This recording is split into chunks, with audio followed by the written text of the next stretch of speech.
Good morning and welcome, fellow Sovereigns. And I absolutely love synchronicity, coincidence, if you like, when different things come together, apparently unrelated things come together. So I've had a question from Timon, or Timon, like Simon with a T, in the Solomon Islands, who's sent his question in, as some people are starting to do.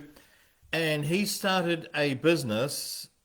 I think it's a cafe, but he sells other stuff as well. That, like, apart from the food, is I'm not quite sure. Anyway, it it was an inspiration. He's wanted to do it for a long time. He's got off his bum and he started it, and it's been up and down, and now it's actually starting to pick up, and it seems to be taking off. And he's actually getting inquiries from overseas for some of his products. And in this moment of takeoff, if you like, he's lost interest. And he's asking, should he give up? Is this like the universe is saying, no, you shouldn't do it? No, it's not the universe saying you shouldn't do it. It's not God, spirit, gut feeling, intuition saying that, Timon. It's ego. And I've got exactly the same thing going on for me. So I just love just understanding that what's happening for him, what's happening for me is the same. And I've experienced this so often so I started this, I think this is number 24 days ago, and I was really inspired, that quiet inspiration, and I just have wanted to do it every day, and I have. And there have been lots of things got in the way every day, but I've found a way around it, and I haven't always done it at the same time. I always say that musicians are good with timing, but they're not good with time. And that's me. So, but I've still done it. And then this morning, the same day that I get Timon's query, I woke up. I wanted to do it, but I just didn't have that level of mojo going on, that level of oomph, let's go for it. I just woke up feeling flat. So I wanted to do it, but it was, and it is starting to take off. So, I mean, a lot of people aren't even looking at it, and some have apologized for not looking at it. It doesn't matter. A lot of people are starting to share these around the place. I've seen them in all sorts of places now.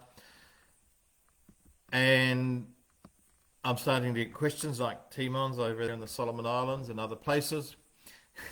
And strangely, yesterday I got a phone call from California.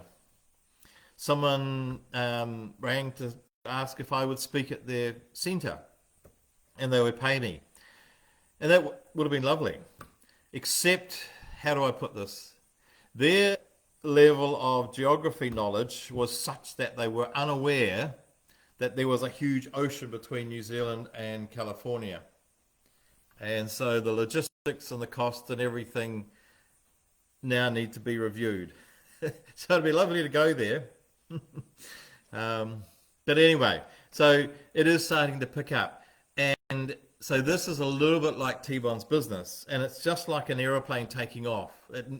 I think aeroplanes use about 40% of their fuel taking off. So they take along the runway, and eventually they get up, and it's hard work. All that, most of the fuel, in getting up into the air, and then once they start soaring, they can back off with the energy. And it's that point that businesses, diets, exercise programs, whatever, we take off, we're full of energy, and if it's a diet, we're out there buying all the right food and changing our cooking system or whatever, timing and all that sort of stuff. If we've got an exercise program, we may be buying new running shoes or whatever we're doing. So we're full of energy at the start. We're into it. And then somewhere, as we start actually seeing some tangible benefits, then the energy tails off. And that's a mystery. And so some people would say it's not meant to be. I need to stop doing this because I don't have the energy for it anymore. It's not spirit telling you that. It's not God telling you that. It's not the universe, intuition. It's ego telling you that. Because the ego has this lovely paternalistic, maternalistic, looking after you attitude. It wants to keep you safe. It wants to keep us all safe. And anything that reeks of a slight hint of unsafety, of uncertainty, possibility of danger, ego's going to go, no, no, I've got to look after you, I'm looking after you, and so let's not do this.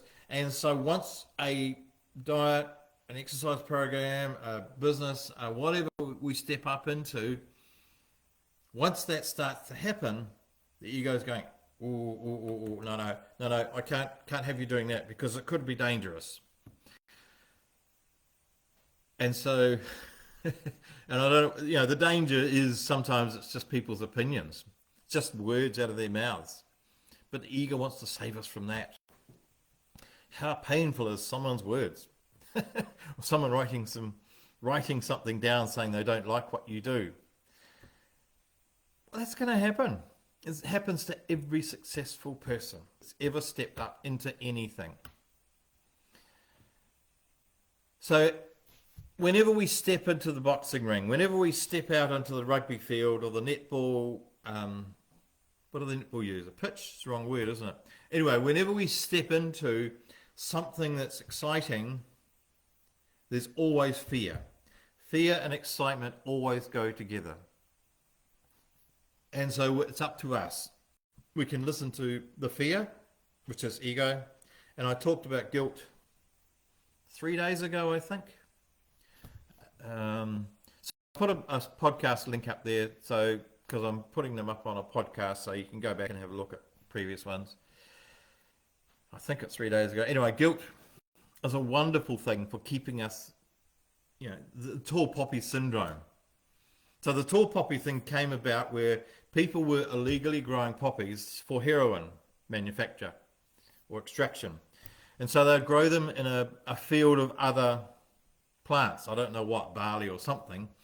And as long as the poppies didn't stand up above the legal plants, then the authorities wouldn't see them.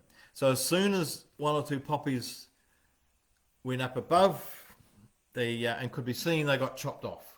So that's where the tall poppy thing comes from, that as soon as you can step up, there's a chance of being chopped off.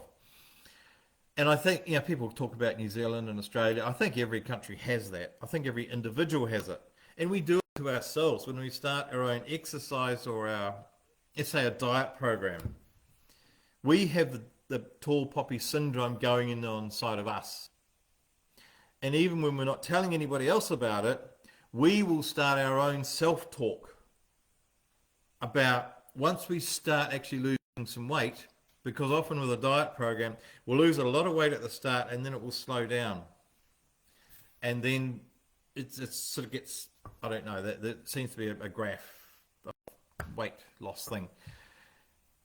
And so the ego gets in and it's very clever. It's very supercilious. It pretends that it's not what it is. And it comes up with all sorts of excuses. Oh, it's not really working because you lost all this weight before, now it's not, and you're never going to lose the weight. You're always going to be fat and overweight. Just give up. Just be whatever you call yourself, the not winner. I'm not allowed to use that other word. It's not PC. So the ego. So it doesn't matter whether it's the outside world feeding us the tall poppy syndrome thing or ourselves, because we're probably the worst at our self-talk. We say worse things about ourselves than other people do. And so, Timon, you have a choice. I would suggest that you listen to the ego, and I would suggest you do that, because the ego's not going to go away. It's always there. It's just who we are as human beings. It's built in, and we can't get rid of it. Just like we can't get rid of our lungs and our knees and our whatever. So listen to it. Thank it. Thank you. Great advice. And I'll put you aside and I'll go and listen to the other chap, the other lass, which is spirit, ego. The spirit, not ego. See, it got in again. So we've got a choice. We just know that the ego is going to talk, and it always talks first, and it always talks loudest. And so the ego will step in, and it won't necessarily talk to us. It will bring events that get in the way. And I had that yesterday because I'm in this beautiful place here, about 15 acres, I think, of orchards and farmland. And there's one neighbour about 400 metres away. I can't see anybody else apart from that. And all I can see, it's just greenery, farmland. But being out in the country, there's a little issue of the internet. And so I started doing it yesterday about 4 times. And I would stand in one place and I'd just move slightly and the internet would go. So I'd find another place and I'd start doing it. The internet's gone again. So that's why I'm inside. And sadly, it's very hard to find. But what I'm saying is there's always going to be something that gets in the way. And that's the ego. The ego will find things that get in the way. And for me, yesterday it was the internet. The day before it was zillions of cars going by, I think, on the road at Hunterville. And so Timon's experienced this. There's things are getting in the way. So he's got authorities now are checking on his place, food inspectors or whatever. And that's a nuisance. But we just listen. Just let it happen. Let them go and do their inspecting. I'll just find somewhere else to... We just got to move. We've got to move. And that's what we need to do, instead of beating ourselves up or criticizing them. So we simply listen to the ego, knowing that it's not going to go away. Let it have its rave. It always goes first and loudest, as I said. And then we thank it and we listen to the silence. That quiet, still voice for God, or voice of God, Vog. That quiet intuition, that gut feeling, that just, it's like, yeah, this is what we're going to do today. And the ego will want to, let it go. It's fine. And so I suggest you, Timon, to listen to the ego, let it go, yep, and then step into that God space that I sometimes call it, Vog, the voice of God, intuition, gut feeling, whatever. And that's the one you actually take action on. And if your energy's lowering, it's because the ego wants you to be safe. And it's safe from doing, because if your business starts being successful, you're probably going to have to be doing new things. You might have to employ new people. You might have to buy some, I don't know, stuff, computer systems and I don't know what, to make the business work, and you're going to have to do new things that you may never have done before. The ego does not like us doing new things because there's danger, because it doesn't know. The ego can only deal with what it knows, with what's worked in the past. And to do something new is just an anathema to the ego. So listen to it. Let it talk. And then quietly step into God's space. And this can just be in a second, from 1 second to another. Or it could be take yourself off to a quiet place somewhere in the bush or by the water. Have a little meditation if that's what you need, or it might just be have a coffee on your own, or just pat your cat or something. In a quiet moment and listen to the spirit. And that's, even if it's lower energy today, it's still energy for doing it. And that's okay. And once we've listened to the ego, usually once we let it rave on, somehow it loses its power. When we resist it, it will then get more kind of insistent. So that lack of energy that we felt at the beginning was actually the ego. So once we listen to it and then let it go, that lack of energy will turn into more energy, which is from the spirit. And that's all I have to say. So I wish you an ego-filled day.